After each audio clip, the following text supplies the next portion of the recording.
It's so frustrating to play this team because they foul a ton. You know, they really do. They foul all the time. And then, you know, you can't really touch Shea. We deserve a level of respect because we're competing our tails off and bringing something positive to this league, right? We're growing young players. Our young players are competing their tail off. The least that they could do is get the same respect that everybody else in this league gets and get refereed the same way that everybody else in this league gets reffed. 5 techs in the third quarter? Shea goes to the line at least, and I get that he drives the ball a lot, but there have been a lot of guys that drive the ball a lot, and they didn't go to the line as much as do. I mean, dudes shoot sometimes 20 free throws in a game, but JB is absolutely correct. At some point in time, come on now. You just can't be blowing tech. I mean, he said that Cade Cunningham has already said, like, hey, this is not a flagrant foul, so I can get in here when I want to, and they teed him up for that. Boy, you so far left, you can't get right. You can't get right this morning. First of all, you're wrong, okay? What's going on, everybody? It's Rick One Ball. Do me a favor and smash that like button as we approach 40,000 subscribers. Air Jordan giveaway coming soon. Keep an eye on my community post for all the details. Now, we got to get into this, how these NBA referees are making it obvious that they're clearly fixing these games. I mean, you can't even hide it at this point, and we'll get to that part in a second. But first, we got to talk about Shannon Sharp getting completely disrespected by Kendrick Perkins. I've been watching Kendrick a lot on the show, and there's no reason as to why he's flat out disrespectful and dismissive of Shannon Sharp. Me personally, I don't think he thinks Shannon's on his level from an analyst standpoint. And I don't think he's too fine about people being in positions that he don't necessarily think they deserve to be in. Maybe he thinks that Shannon is still a little bit of his fire and thunder. I mean, he did the same thing to Austin Rivers and tried to flat out disrespect him, which was a former NBA player just based off of who his daddy was. Because I'm not saying that he doesn't have a presence. I'm not saying he's not a well-respected player in the NBA. What I'm saying is at the end of the day, yes, Patrick Beverley's being brought there for a variety of reasons. Defensive one and also a voice. Agreed. What I'm saying in addition to that, above all else, Giannis has to be accountable for his own damn self. It can't just be from Pat Beverley.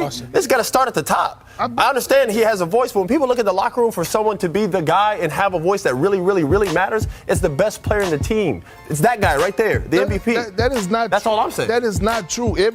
Every team, look, bro, I done played with 12 Hall of Famers, maybe 13, and all of them didn't have a voice in the locker room. Just because you're the franchise guy, just because you're the franchise guy doesn't make you the leader. The team you won on, who had a voice? It wasn't. It was James Posey. Go ask your daddy. KG had no voice on that team. KG didn't have a voice. Man, I want to get Wilbon's thoughts on call him when you get off the phone and ask him who's your emotional leader. I do think that there's a your difference voice in the sometimes locker room between being an emotional leader. The Clippers, right, are the perfect example. That Kawhi Leonard isn't necessarily the guy who is the most vocal in the locker room. Don't be out of pocket. I ain't out of pocket. I'm good. I said, this dude Kendrick Perkins is off his rocker.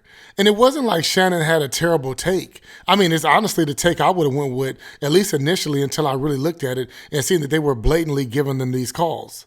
But Shannon felt so disrespected, he had to take him to church. He literally confused Stephen A., and I know he confused me as well, that he took this man to church and let him know from right from wrong. But in my opinion, Shannon Sharp needs to do a better job of sticking up for himself. I mean, you deserve to be here, regardless of whatever Kendrick Perkins feels, you deserve to be here. You got an award-winning podcast, you're getting tons of views, tons of clicks, a great personality. You deserve to be on this show just as much as anybody.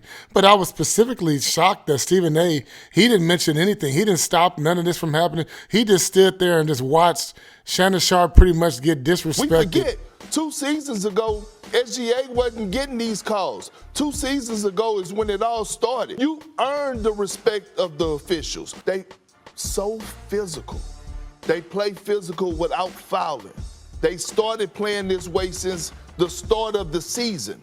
This is how they play. Again, you cannot sit up here and say, oh, this just happened overnight. No. They've been doing this for the past 2 to 3 seasons. They earned the right to get the respect from the officials. Lift your camera up first before you say something. Lift your camera up so you get eye level. Give me 1 second, Stephen A. Let me ask you this, Perk. What did you say when Doc Rivers was crying when y'all was in Boston about other teams getting all those calls? Doc Rivers was never crying. Just stop his hurt. Come on, Lord have mercy. That's all Doc Rivers does. Doc Rivers was never crying when we was in Boston. The devil's a lie and the truth ain't nowhere near. Listen, SGA and the Oklahoma City Thunder, they don't complain about calls. This is why they're so great. Can they get them all? But no, man, listen. I'm talking about Do you remember the Bible? Perk, you go to church, Perk. You go to church. What did the devil tell the Lord about Job? He said, of course he gonna praise you. You give him everything. Remove the hedge and he'll cuss his very maker. Shannon, if they started getting fouls called against them, of course they gonna complain. Stop playing with me, Perk. Shannon, I did go to church. I was the world's tallest altar boy. Okay, so you know the story of Job. I know so what did he say? What did the Lord tell the devil? He said you could do everything but take his life. He took his kids, he took his sheep, he took his livestock. What did he do? Even his wife said, why don't you curse this man and get out of this misery? Okay. He said, is he not God in good and in bad? Hold on, time out. And I got to say, I'm more than thankful for the Bible lesson, but there was nowhere else for Shannon to go. I mean, even though Kendrick was just being a contrarian from a show standpoint just to get the ratings up, because there's no way he feels like the Oklahoma City Thunder, they've earned the right to get these type of ridiculous calls, 5 technical fouls. And I mean, there's no way he truly thinks that. I just think from a rating standpoint, he can't just be Mr. Agreeable and they're both going towards the same direction. But let's go ahead. Yeah, let's get into that. As far as the Oklahoma City Thunder and these referees, giving them every benefit of the doubt, every call. Now, I have to say this. From a referee standpoint, you got to feel for the officials if they're really trying to do their job, because Shai Gilgeous-Alexander, he's got to be the most difficult player in the game to officiate. I mean, he's about 6'6". He's faster than Trae Young. He's shiftier, more shifty than James Harden. He knows how to lure you in. He knows how to hook you. He knows how to make you bait and sinker. And what he's doing is getting all these calls, and everybody's getting completely upset with him. Well, he's just doing the game that was taught. He's watched Joel Embiid do this. He's watched LeBron James do this. He's just doing what he's just doing what works. But the NBA has got to do something about these guys flailing and flopping around out there.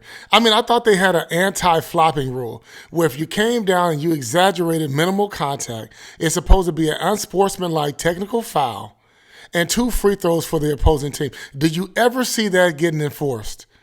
I never see that getting enforced, and I wonder why. It's because they have their own agenda in which they want to push certain players, albeit a small market team like the Oklahoma City Thunder. But you could tell they have a vetted interest in helping Shai get this MVP award and maybe get him into the deep playoff run. I mean, you can see it. They're trying to set somebody up. Anthony Edwards damn sure can't be the face of the league. They need somebody a lot more cleaner and squeaky clean than him. I mean, he's on the record already with a whole nother baby mama situation. I think he got 4 baby mamas, and one of them he said he don't want no visitation with, and the judge actually awarded that he don't pay any child support, so he damn sure can't be the face of the league. And the league knows that. They need a player like Shai, and it shows. 20 free throws in a game. Shai be going out there shooting 20 free throws. I mean, come on, man. We got to do something about this. Enforce the flopping rule. Thank you guys for watching the video. It's all good. Rick One Ball.